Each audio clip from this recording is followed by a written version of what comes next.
Ukraine urgently needs more air defense systems from the West, or Russia could repeat the tactics it used in Syria to bombard Ukrainian cities from the skies, according to a new report. VOA's Henry Ridgwell has more from London.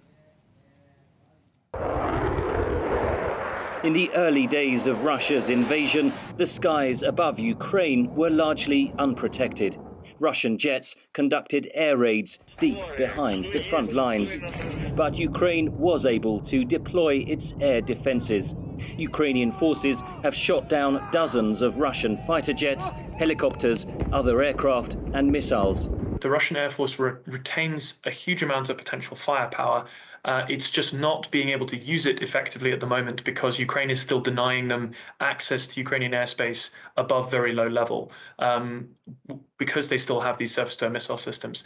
But Ukrainian stocks of missiles for air defense were not nearly intended to last this long. There's been very high intensity use for a long time. Meanwhile, Russia is using Iranian-made loitering drones and long-range missile strikes to pound Ukraine's cities and infrastructure.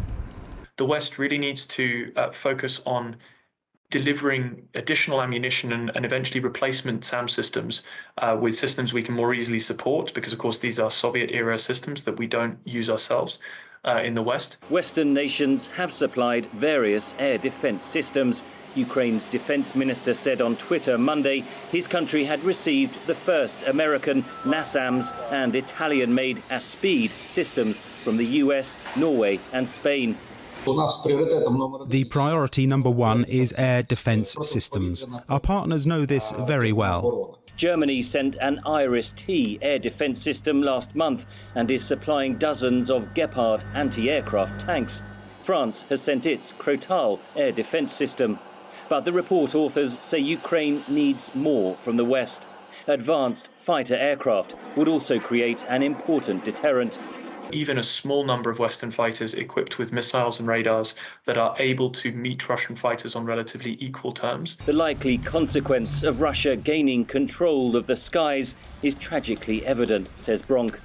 We know what happens in Syria when the Russian Air Force is able to attack with relative impunity from medium and higher altitudes. Large-scale bombardments with a lot of unguided bombs on not just frontline positions but also besieged cities. We remember Aleppo and Homs. Those cities were all but destroyed by Russian and Syrian government airstrikes in 2015 and 2016 at the height of the civil war. Tens of thousands of people were killed, forcing a withdrawal of rebel forces. As Russia's ground forces are forced back in eastern Ukraine, analysts fear the Kremlin wants to repeat the tactics used in Syria on Ukrainian cities. Henry Ridgwell for VOA News, London.